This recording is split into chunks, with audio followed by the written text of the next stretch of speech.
finally, the last piece that we were going to talk about is, and the third and final part of the anatomy of a founder M&A deal is this relationship that the founder has with the new company. And I have to tell you, as the founder lawyer, this is hard for my client, and it must be hard for yours because you knew them. You probably knew them when they were just a budding entrepreneur. They've never worked for anybody.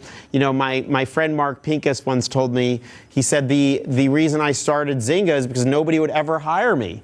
You know, it's like these are people that don't generally want to work for someone, and now they're working for someone. And part of working for someone is agreeing to do so. And that's set out in Silicon Valley. That's actually not usually a formal employment agreement. It's more usually what I see as an offer letter. And I don't know if that's your common practice too. Yeah.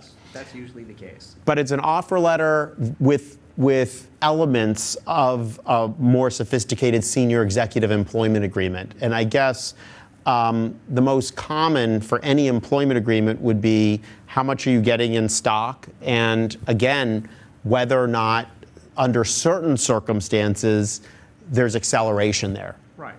So sometimes you'll see severance. Right. Yeah. I mean, especially when your small company, which has now become a big company, is bought by a massive company, they're much more used to severance as the typical way.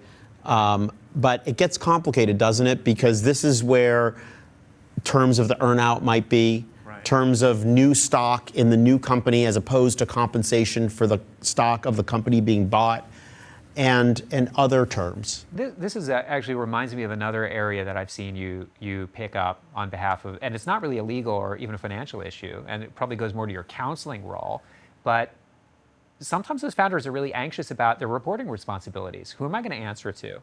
Who do I report to? Yes. Who is responsible for reviewing me?